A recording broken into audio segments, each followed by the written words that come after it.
Hello everyone, welcome to my channel code story with Mike. तो आज अपने dynamic programming के प्लेलिस्ट का वीडियो नंबर 96 करने जा रहे हैं। ठीक है, और this is one of those questions जो कि बहुत ही बेसिक तरीके से आप बना सकते हो। डीपी का जो कोर कंसेप्ट है ना, उससे बना सकते हो बहुत आसानी से।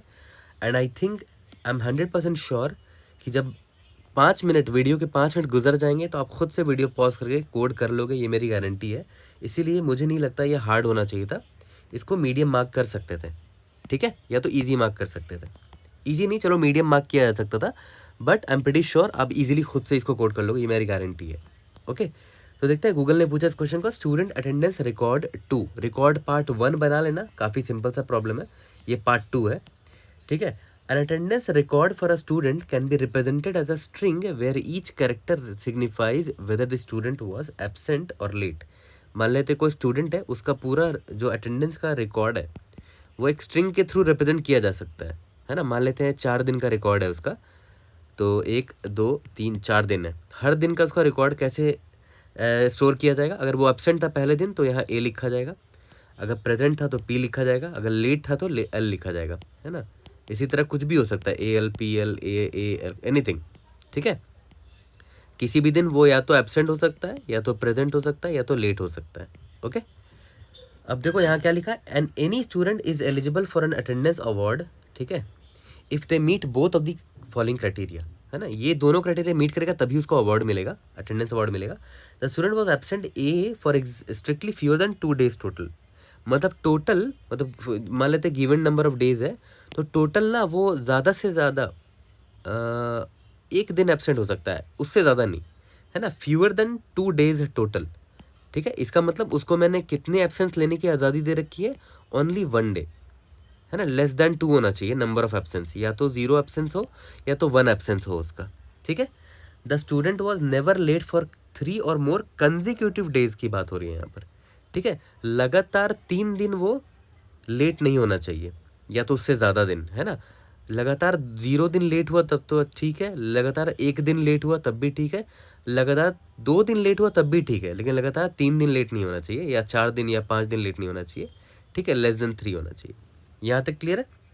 और ये दोनों क्राइटेरिया फिल होना चाहिए, ठीक है, सेटिस्फाई होना चाहिए।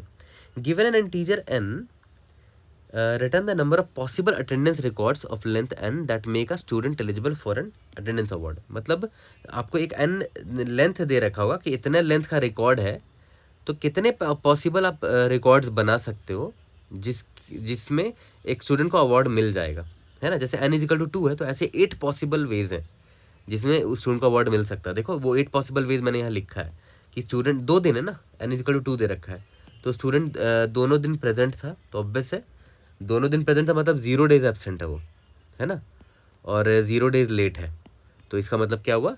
उसको मिल गया अवार्ड, ठीक है। प्रेजेंट एबसेंट मतलब पहला दिन प्रेजेंट, दूसरे दिन एबसेंट, तो देखो नंबर ऑफ एब्सेंस इसका एक ही है, लेस देन 2 है, ठीक है, टोटल, तो अभी भी इसको अवार्ड मिल जाएगा। Present late, number of late भी देखो एक ही दिन है, तो यहाँ भी अवार्ड मिल जाएगा। नंबर ऑफ लेट यहाँ पर एक है, नंबर ऑफ लेट एक है, नंबर ऑफ एब्सेंस एक है, तब भी इसको यहाँ अवार्ड मिल जाएगा।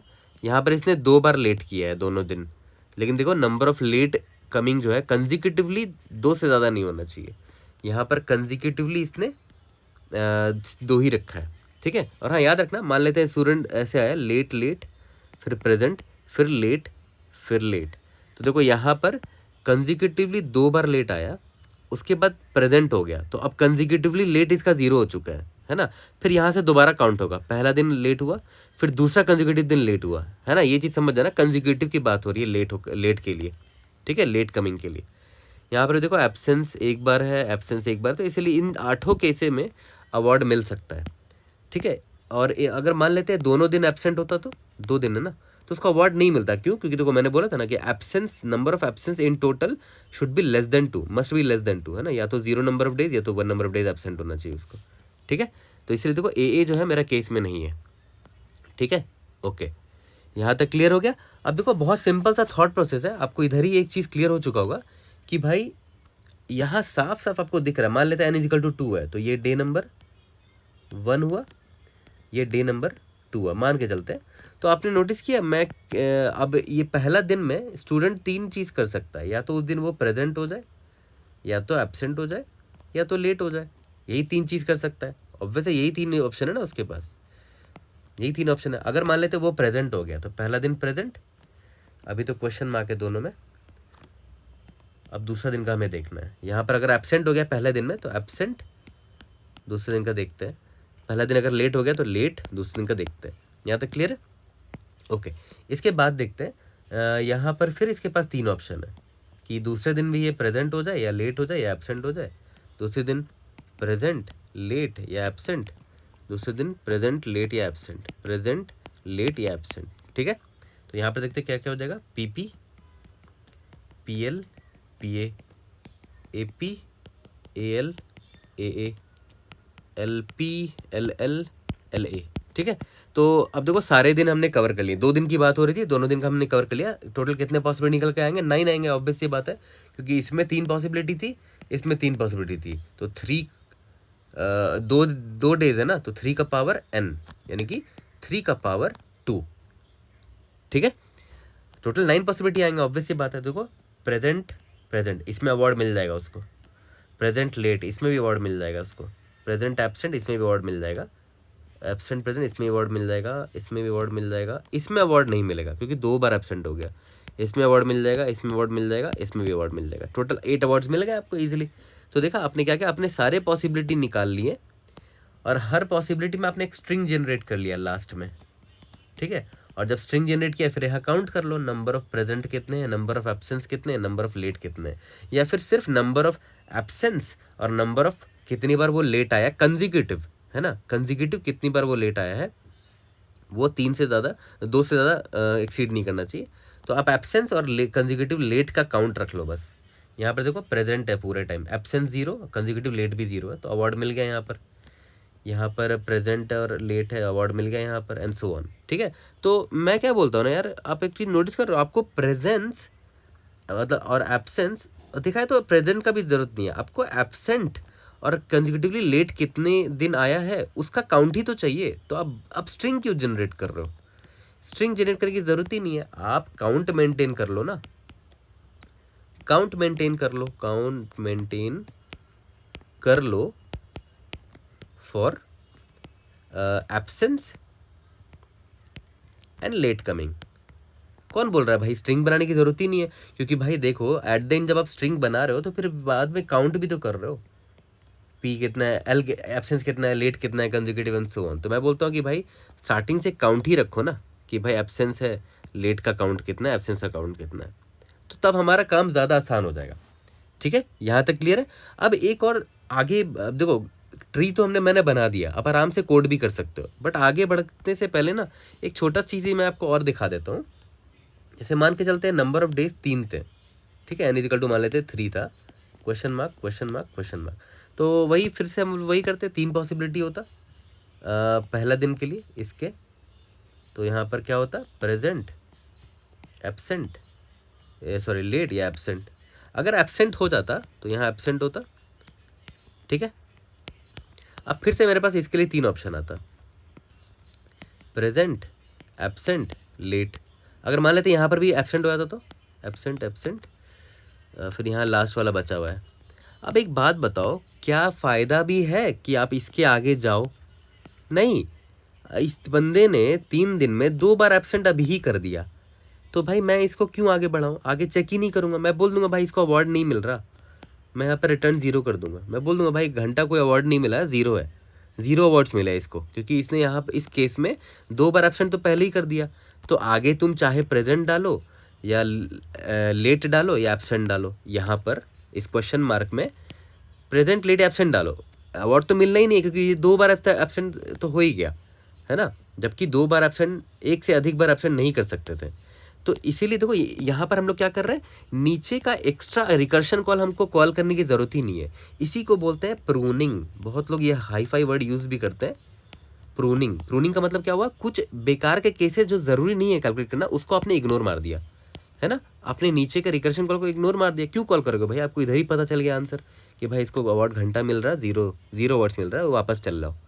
ठीक है, सिमिलरली अगर मान ले नंबर ऑफ डेज अगर 4 होते तो 1 2 3 4 नंबर ऑफ डेज मान लेते 4 होते, तो मान के चलते उसने पहले ऑप्शन में लेट चुन लिया, तो यहाँ पर लेट आ गया, 1 2 3 दिन बचे हैं, फिर इसने दूसरे दिन के लिए भी लेट ऑप्शन चुन लिया, तो लेट और लेट हो गया, फिर 2 दिन और बचे हैं, फिर इस तीसरे के लिए भी इसने लेट चुन लिया, ठीक है, तो लेट लेट लेट हो गया, एक ऑप्शन और बचा है। अब मैं बोल रहा हूँ कि भाई इसके नीचे मैं 3 ऑप्शन जो ट्राई करने वाला है वो मैं क्यों जाऊँ, मुझे पता चल गया कि इस बंदे ने 3 बार लेट कर दिया है, जबकि मैंने बोला था 2 बार से ज़्यादा कंजिक्यूटिव लेट तुम नहीं कर सकते, कंजिक्यूटिवली 2 बार से ज़्यादा लेट नहीं कर सकते, तो मैं इधर ही से बोल दूंगा कि भाई इस केस का आंसर 0 होगा, क्योंकि इसको अवार्ड नहीं मिल रहा हो नीचे जाके, मैं डायरेक्ट इधर से ही रिटर्न 0 कर दूंगा। यहाँ तक क्लियर है? ये चीज़ ज़रूरी था, क्योंकि इससे ना आपने प्रूनिंग कर दी, मतलब कुछ बेकार केसेस आप एक्सप्लोर करना आप ज़रूरी नहीं समझा आपने, तो वहाँ पर आप गए ही नहीं, तो थोड़ा सा आपका टाइम कॉम्प्लेक्सिटी इंप्रूव होगा, है ना, कुछ इररिलेवेंट केसेस में आप जाओगे ही नहीं, रिकर्शन को थोड़ा सा राहत मिलेगा वैसे, राइट, बहुत सारे केसेस आपने हटा दिए, ठीक है। तो अगर देखा जाए तो अभी जो मैंने कोड जो मैंने अभी आपको समझाया यहाँ पर, ये जो ट्री डायग्राम बनाया है, इससे कोड करना कितना आसान है वो समझो। और आगे बढ़ने से कोड पढ़ने से पहले मैं एक चीज़ आपको और बता देता हूँ। मान के चलते हैं डे 1 था, ये डे 2 था, ये डे 3 था, ये डे 4 था, ये डे 5 था, ठीक है, 1 2 3 4 5 ये डे है। मान लेते हैं बंदा पहला दिन लेट आता है, तो कंजिक्यूटिव लेट का काउंट अभी कितना हो गया, 1 हो गया। टोटल एब्सेंस का काउंट कितना है, 0 है ना। याद करो क्वेश्चन क्राइटेरिया यही था, कंजिक्यूटिव नंबर ऑफ काउंट 2 से ज़्यादा नहीं होना चाहिए और टोटल नंबर ऑफ एब्सेंट का काउंट 1 से ज़्यादा नहीं होना चाहिए। तो कंजिक्यूटिव लेट काउंट 1 है, चलो बढ़िया, अभी तक सही है। फिर हो गया बंदा एब्सेंट, या तो फिर 2 मान ले, एक और लेट हो गया, तो मैंने बोला कि भाई 2 बार कंजिक्यूटिवली ये लेट हो चुका है, ठीक है।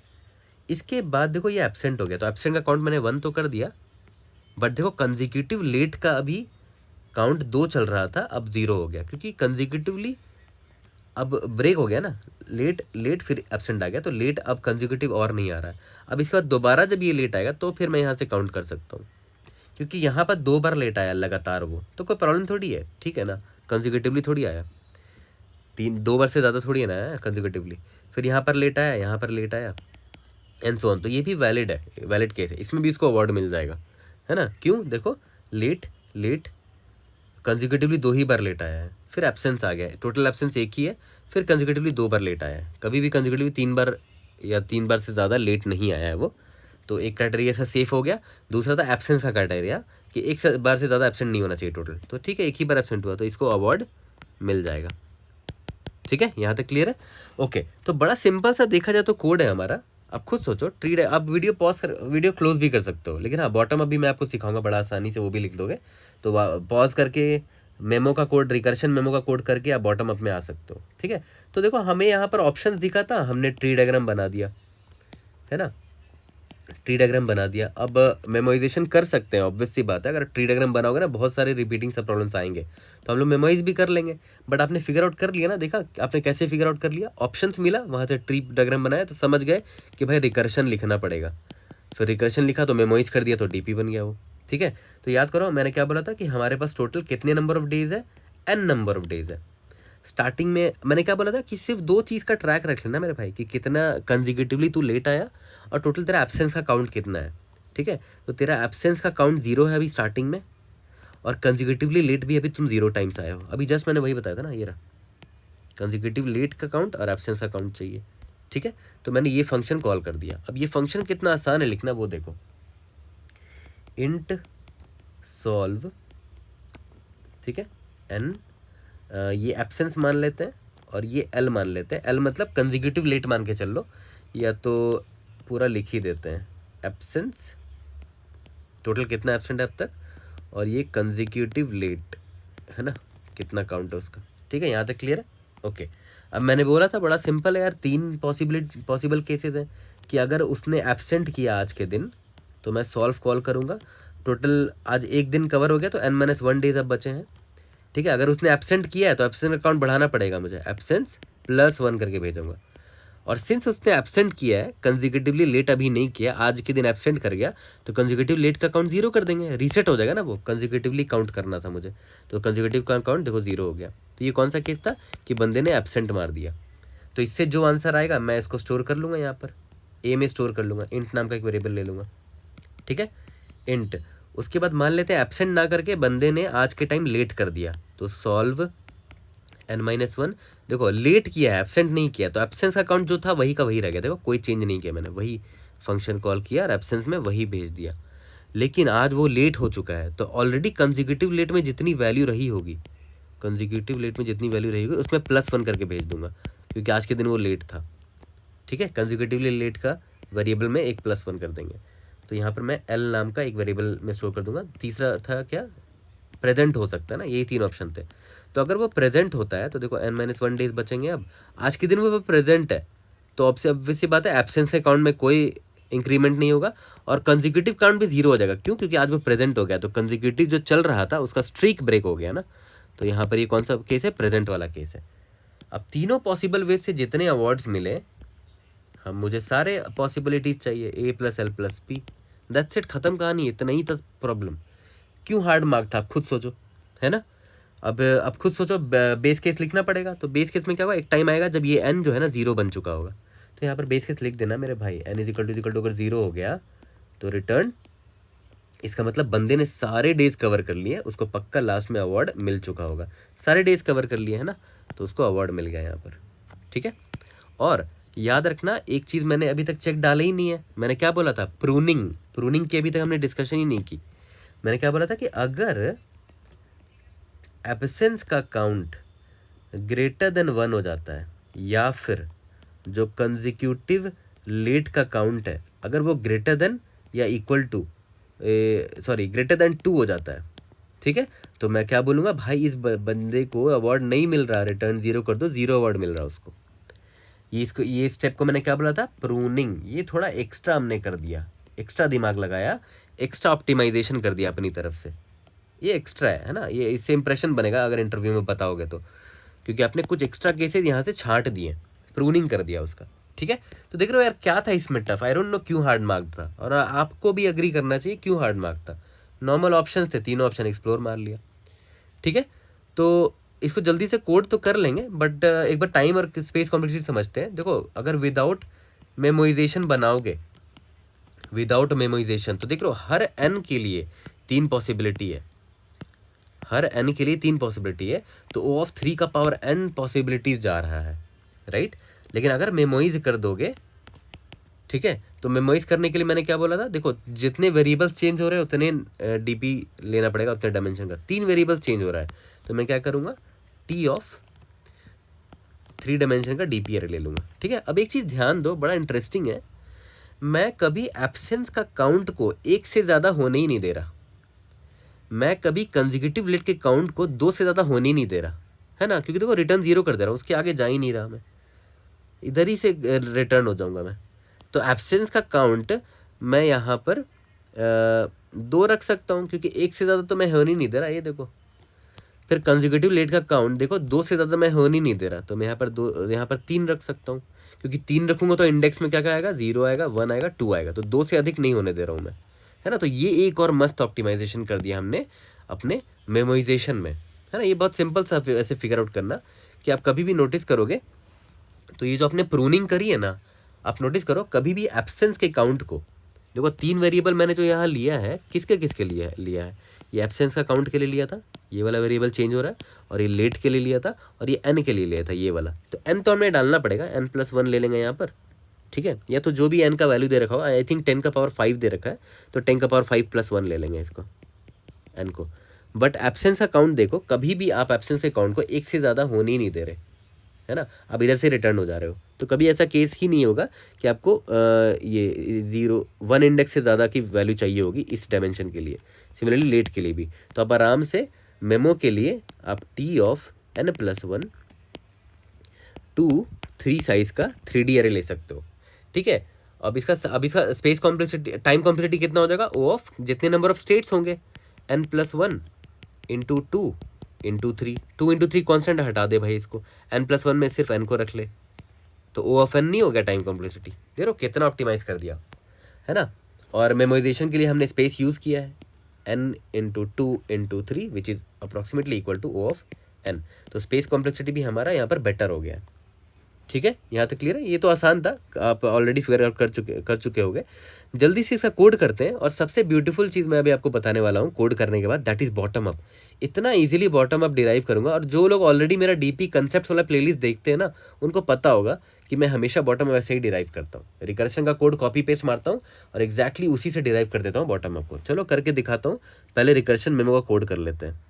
अभी एक बहुत ज़रूरी चीज़ मैं आपको बताता हूँ, और काफ़ी लोग ये चीज़ पूछते भी हैं कमेंट में।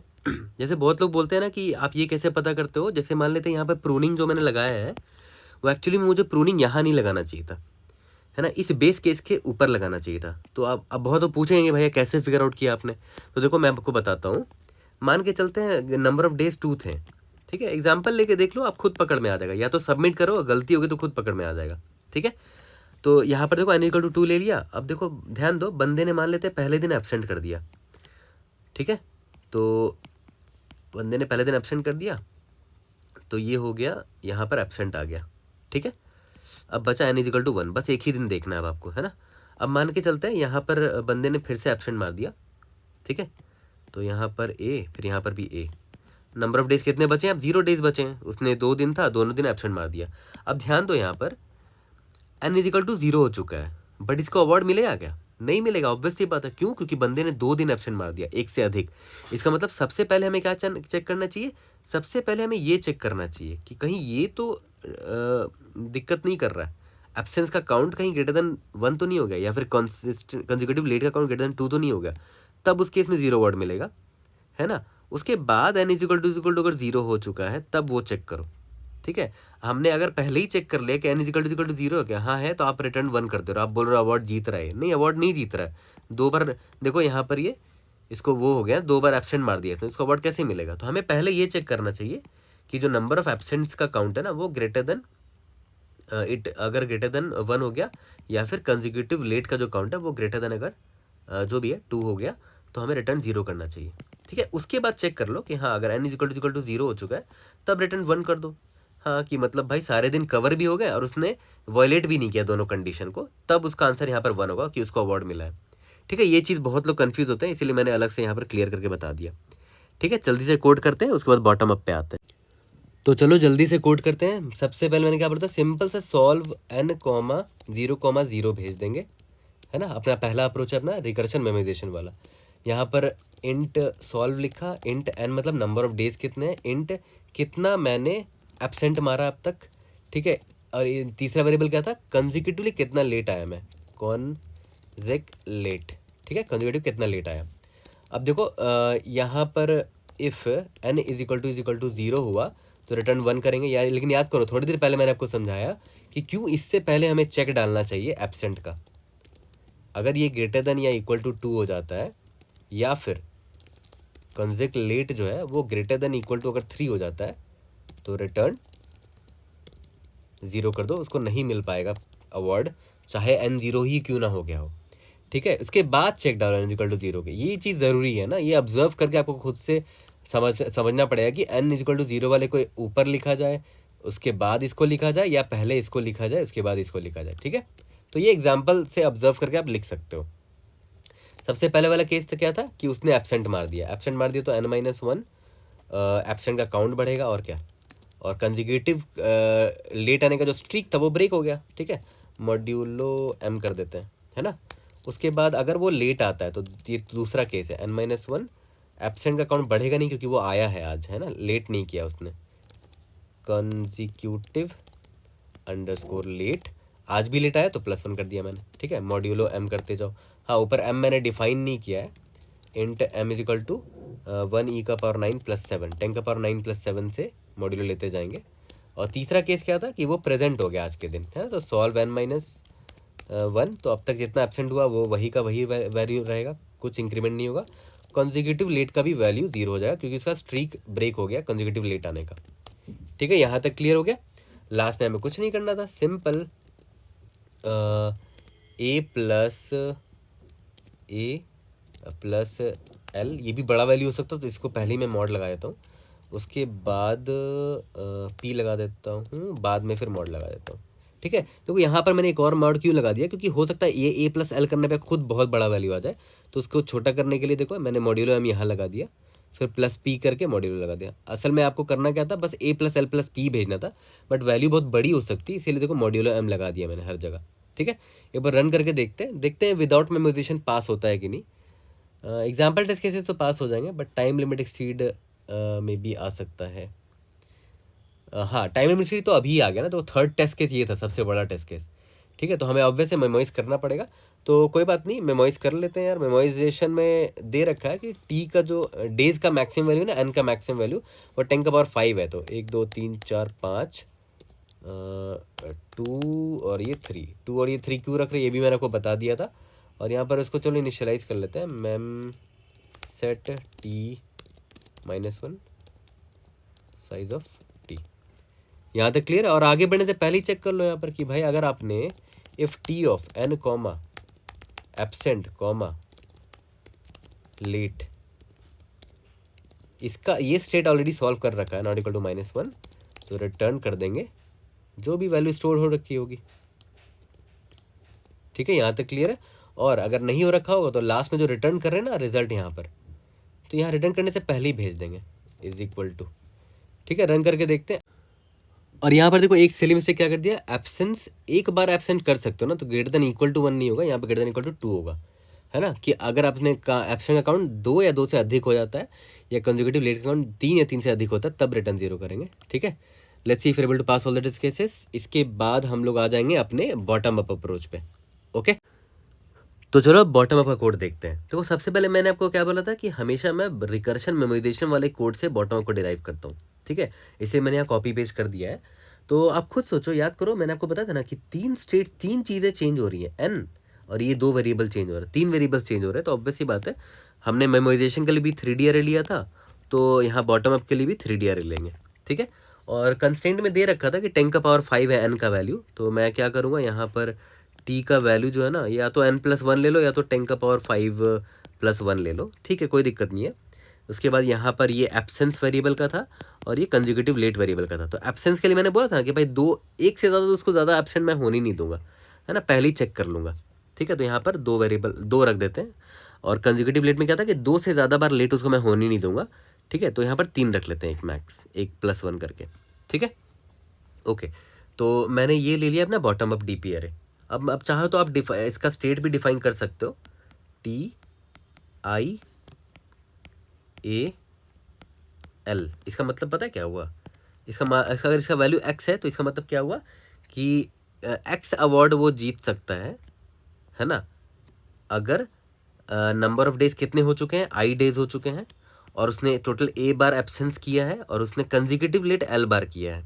तो टोटल नंबर ऑफ अवार्ड्स कितने हैं, जीतने के चांसेस कितने हैं, x है ना, total number of x award जीत सकता है वो। तो ये तो स्टेट डेफिनेशन हो गया। और आई थिंक इतना सिंपली मैं डिराइव कर दूंगा यहाँ पर कि आपको स्टेट डेफिनेशन की भी ज़रूरत नहीं पड़ती यहाँ पर। ठीक है, जैसा कि मैं हमेशा डीपी कंसेप्ट वाले प्लेलिस्ट में करता हूँ, रिकर्शन से बॉटम अप डिराइव करो। ठीक है, तो मेरा सबसे बेसिक सवाल हमेशा यही होता है कि अगर आपको ये बॉटम अप डीपी अरे भरना है, तो आप एक बात बताओ मुझे, कितना लूप लगाओगे भाई? 3 लूप लगाना पड़ेगा ना, 3 वेरिएबल है। अगर डबल 2D अरे होता तो डबल फॉर लूप लगाते थे। ठीक है, तो कोई बात नहीं, मैं 3 फॉर लूप लगा देता हूँ। For int i is equal to i is less than equal to i++, ये पहला वेरिएबल के लिए है। ठीक है, यहाँ वैल्यू क्या रखेंगे वो भी हम लोग डिसाइड कर लेंगे। ठीक है, और दूसरा इंट एब्सेंस वाले के लिए, absence is equal to, absence का तो वैल्यू लिख ही सकते हो, 0 एब्सेंस, और ज़्यादा से ज़्यादा कितना एब्सेंस ले सकता है, लेस देन इक्वल टू 1 ले सकता है ना। देखो यहाँ पर एब्सेंस का भी मैंने 2 डायमेंशन रखा था, 2 वैल्यू रखा था, ताकि एब्सेंस ज़्यादा से ज़्यादा 1 तक जा सके, एब्सेंस ++, ये तो आपको पता ही होगा। तीसरा फॉर लूप किसका होगा, कंसेक्यूटिव लेट का। और क्या, तो यहाँ पर मैं क्या नाम रख लूँ, L ही रख लेते हैं, चलो 0 L less than equal to, याद करो 2 से ज़्यादा बार कंसेक्यूटिव लेट नहीं आ सकते आप, L++। ठीक है, यहाँ तक क्लियर है। तो ये 3 फॉर लूप लिखना क्या बड़ी बात थी, कुछ बड़ी बात नहीं थी। आपको पता है ट्रिपल फॉर लूप होगा, है ना, ट्रिपल फॉर लूप होगा क्योंकि 3D अरे है, 3 डायमेंशन चेंज हो रहे हैं, तो 3D अरे बनाया तो ट्रिपल फॉर लूप लिखना पड़ेगा भरने के लिए। ठीक है, अब एक बात बताओ, इस फॉर लूप को भरना कितना आसान है, अभी आपको बिलीव नहीं होगा कि कितना ईजिली आप इसको भर लोगे। वो देखो, पहले तो एक काम करते हैं, आप मुझे एक बात बताओ, सबसे पहला केस क्या था कि उस बंदे ने प्रेजेंट मार दिया, मान के चलते हैं ये वाला केस देखो, नहीं प्रेजेंट नहीं, चलो मान के चलते हैं एब्सेंट मार दिया। तो ये केस को ध्यान देना, ये सॉल्व है ना, सॉल्व की जगह टी लिख दो। ठीक है, और n-1 है, ठीक है, तो i-1 लिख दो, एब्सेंट +1 है ना, ठीक है, तो एब्सेंट +1 लिख दो, और यहाँ 0 है ना तो 0 लिख दो, बस ख़त्म कहानी। यही है आपका मतलब, आपने तीन वैल्यू आपको निकालना है। प्रेजेंट क्या था, एब्सेंट या लेट, जो भी है, प्रेजेंट, लेट, एब्सेंट, जो भी आपको लिखना है पहले, जिस ऑर्डर में लिखना लिख सकते हो। तो प्रेजेंट के केस में मैंने क्या बताया था, देखो तो प्रेजेंट के केस में ये है ना, ये देखो तो n-1 एब्सेंट 0, तो इसका मतलब क्या हुआ, t n-1 मतलब i-1, एब्सेंट मतलब ए का ए रह गया, और कंसेक्यूटिव का काउंट 0 हो गया। भाई यही तो लिखना है आपको, दैट्स इट। यहाँ पर देखो t of i-1 absent 0, late, और ये प्रेजेंट का, ठीक है, यहाँ तक क्लियर हो गया। और इसको किस में एक वेरिएबल ले लेंगे, आंसर नाम का एक वेरिएबल ले लेंगे, ठीक है, उसमें 0 लिखते हैं, और आंसर में ये वैल्यू डालेंगे, plus is equal to answer, plus is equal to answer, plus is equal to. बस प्रेजेंट के केस में देखते हैं, एकदम सेम चीज़ चिपकाऊंगा मैं, ठीक है। प्रेजेंट के केस में क्या था, ti-1 a0 है ना, एब्सेंस के केस में मैंने ये लिख दिया, सॉरी ये प्रेजेंस का केस है, कोई बात नहीं, अब आप तो समझ चुके हो कि करना क्या आपको, एब्सेंस, लेट और प्रेजेंट, ठीक है। एब्सेंस वाला यहाँ लिख देता हूँ, ti-1 a+1 0, कैसे निकाला मैंने, i-1 a+1 0, है ना, तो देखो ti-1 a+1 0। उसके बाद लेट का केस कौन था, लेट का केस इसको इरेज कर देता हूँ, लेट वाला केस देख लेते हैं क्या है, देखो तो सॉल्व किया, n-1 एब्सेंट कंसेक्यूटिव लेट +1, ठीक है, तो यहाँ पर n-1 की जगह i-1, एब्सेंस का काउंट वही का वही रह गया, और कंसेक्यूटिव लेट में 1+1 हो गया। भाई बताओ क्या किया मैंने, कुछ दिमाग नहीं लगाया, कुछ भी नहीं लगाया, रिकर्शन वाले कोड को एज इट इज़ यहाँ लिख दिया है, बस वहाँ सॉल्व कॉल कर रहे थे, यहाँ पर टी कॉल कर रहे हैं, है ना, सब प्रॉब्लम से आंसर निकाल रहे हैं। क्या फैंसी किया मैंने, कुछ फैंसी नहीं किया। हाँ, कुछ चीज़ें ध्यान रखना, वो तो आप कर ही सकते हो कि भाई बोल रखा है प्रॉब्लम में कि बहुत बड़ा वैल्यू हो सकता है, तो मॉड्यूलो लेते रहना, है ना, तो यहाँ कोई बात नहीं, मॉड्यूलो लेते रहेंगे, उसकी टेंशन नहीं है, वो तो हम कोड करते वक्त फिक्स कर लेंगे। मुद्दा ये है कि आप ये समझ पा रहे हो कि नहीं, कितना ईजी था सोचो, आप आराम से आपने कहाँ से डिराइव कर लिया, अपने रिकर्शन कोड से डिराइव कर लिया, ठीक है, यहाँ तक क्लियर है। तो ये ट्रिपल फॉर लूप मेरे 3D DP अरे को फिल कर देगा, ठीक है। अब एक बात ध्यान दो, ये बेस केस तो हमने भरा ही नहीं ना, n=0 का केस में देख रहे रिटर्न 1 होना चाहिए, है ना, आंसर 1 होना चाहिए, तो 0 का केस में मैंने भरा ही नहीं ना अब तक, तो कोई बात नहीं, अब यहाँ पे या तो यहाँ 0 से स्टार्ट करना, नंबर ऑफ डेज कितने थे, n थे, ठीक है, और नंबर ऑफ डेज अगर 0 है तो मैंने क्या बोला था कि भाई 0 के केस में आप डायरेक्टली आँख बंद करके ऐसे लिख सकते हो कि अगर नहीं, यहाँ पर नहीं, इधर इफ़ i = 0 है ना, नंबर ऑफ डेज = 0 है, तो आँख बंद करके क्या करोगे, मैंने बोला था 1 आंसर आएगा ना, ये रिटर्न 1 करना है, ठीक है। तो मैं t ऑफ i मतलब या तो 0, ठीक है, a l = 1 कर देंगे, और एल्स के केस में ये करेंगे, अगर नंबर ऑफ डेज = 0 है, i = 0 है, तब तो 1 ही होगा ना आंसर, ये रहा, यहाँ पर तो करते थे, है ना, ये रहा 1, ठीक है। और ये बेस केस का, और इसका चेक करने का टेंशन है ही नहीं आपको, क्यों, क्योंकि भाई हमने यहाँ फॉर लूप ही ऐसा लगा रखा है, ए हमेशा <= 1 होगा, l <= 2 होगा। यहाँ तक क्लियर है, ओके। अब एक और चीज़ यहाँ पर ध्यान दे देना, वो आई एम प्रेटी श्योर आप खुद से कर लोगे, देख लो यहाँ पर a+1 कर रहे हो, यहाँ पर भी l+1 कर रहे हो, तो भाई चेक कर लेना कि भाई a+1 जो है ना, a+1 जो है वो आउट ऑफ बाउंड ना हो जाए, है ना, a का वैल्यू 1 तक जाएगा ना, तो देख कर लेना कि a+1 must be less then = 1 होना चाहिए, ठीक है।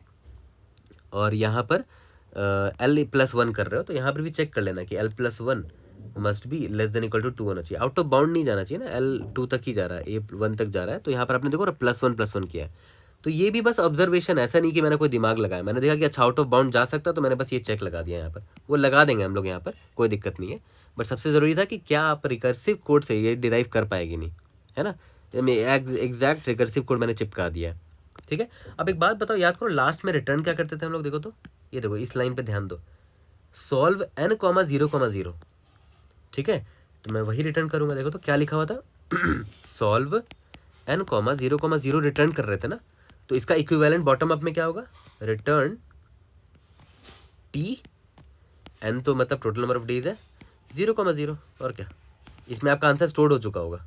ओके, तो देखो आपका आंसर यहीं से आ जाएगा। चाहे तो आप 3D जो वेक्टर है उसको प्रिंट करा के देख लेना, आपका Tn,0,0 में प्रेजेंट होगा आंसर हमेशा। ठीक है, यहाँ पर सॉल्व n,0,0 रिटर्न कर रहे थे, मैं सॉल्व की जगह बस मैंने टी लिख दिया और कुछ नहीं। ठीक है, इस तरह अगर डिराइव करोगे ना तो बहुत आसानी से आप डिराइव कर पाओगे बॉटम अप का, फिर आपका फियर चला जाएगा बॉटम अप का। और मेरा डीपी कंसेप्ट वाला प्लेलिस्ट ज़रूर देखना, वहाँ पर मैं बॉटम अप को इसी तरह डिराइव करने की कोशिश करता हूँ ऑलवेज। ठीक है, तो और यहाँ पर भी टाइम और space complexity I don't think बताने की ज़रूरत है, क्योंकि देखो अपर फॉर लूप n टाइम्स चल रहा है, नीचे वाला फॉर लूप या तो 1 ये 2 टाइम्स चलेगा और ये 3 टाइम्स चलेगा, तो अभी भी टाइम कॉम्प्लेक्सिटी कुछ चेंज नहीं हुआ है, n×2×3 ही है, तो इसको O ऑफ n लिख सकते हो। और स्पेस कॉम्प्लेक्सिटी भी कितना है, O ऑफ n×2×3 है, which is equal to O of n only. ठीक है, तो कितना इजी हो गया हमारा कोड। जल्दी से बॉटम अप करते हैं और इस प्रॉब्लम को फिनिश करते हैं।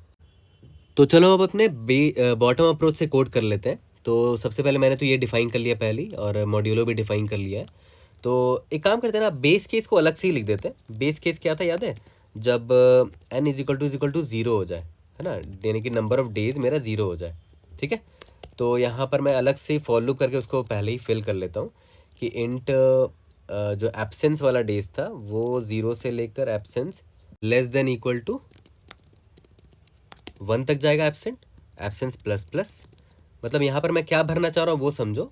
यहाँ पर मैं लिख भी देता हूँ कि टी ऑफ 0th डे के लिए हर ए और हर एल के लिए जो वैल्यू होगी ना उसका वैल्यू भरने जा रहा हूँ। ठीक है, for int l is equal to 0, l is less than equal to 2 l plus plus. ठीक है, आराम से भर देते हैं। टी ऑफ 0th डे के लिए ए या एल अगर लेस देन इक्वल टू 1 और l less than equal to 2 में रहा, ठीक है, तो हमें क्या करना है, इज इक्वल टू 1 होगा उसका आंसर। ये बेस केस हमने पहले ही लिख दिया ताकि बार बार अलग से ना लिखना पड़े। अब मैं for int d is equal to 1 से स्टार्ट करता हूँ। डे इज इक्वल टू 0 के लिए तो ऊपर भर दिया, ये रहा बेस केस।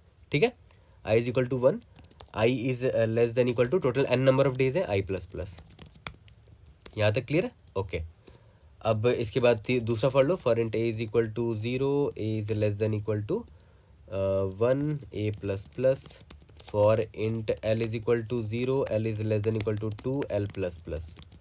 यहाँ तक क्लियर है? इसके बाद तो बहुत सिंपल था, मैंने बोला था कि एक रिजल्ट नाम का कुछ भी वेरिएबल ले लो, उसमें शो कर लेते हैं। लॉन्ग ले लेते हैं, long result is equal to, अब ध्यान दो पहला केस क्या था कि अगर वो बंदा प्रेजेंट हो तो प्रेजेंट में क्या कॉल करते थे, सॉल्व n-1, एब्सेंट का काउंट नहीं बढ़ेगा।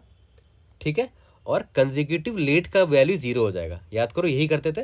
तो मैं सॉल्व की जगह बस यहाँ पर टी कॉल कर दे रहा हूँ, टी, और यहाँ पर n-1 की जगह i-1, एब्सेंट की जगह a और ये 0।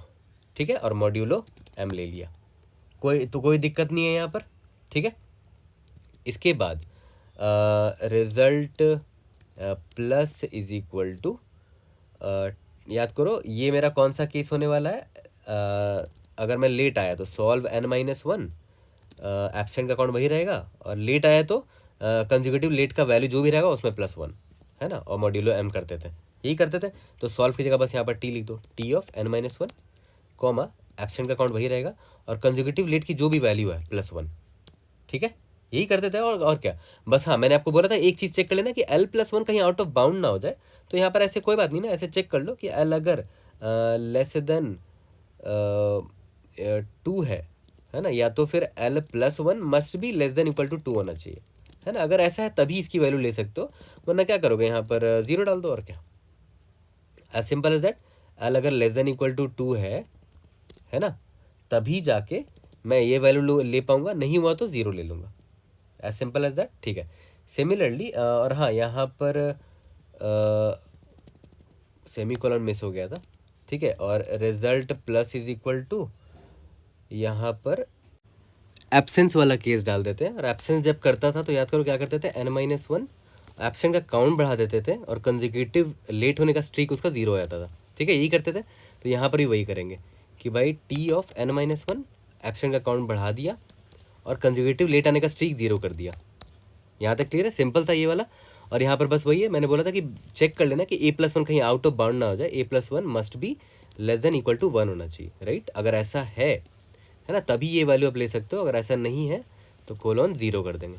ओके, यहाँ तक क्लियर है? ओके, अब यहाँ पर हमें क्या करना है, बस असाइन कर देना T of I comma A comma L के लिए हम लोग ये वाला वैल्यू निकाल रहे थे ना, तो यहाँ पर रिजल्ट डाल दो। और हाँ, मॉड्यूलो एम कर सकते हो यहाँ पर, ऊपर ना करके या नीचे बस एक बार मॉड्यूलो एम कर दो, क्योंकि देखो मैंने यहाँ पर लॉन्ग ले लिया है।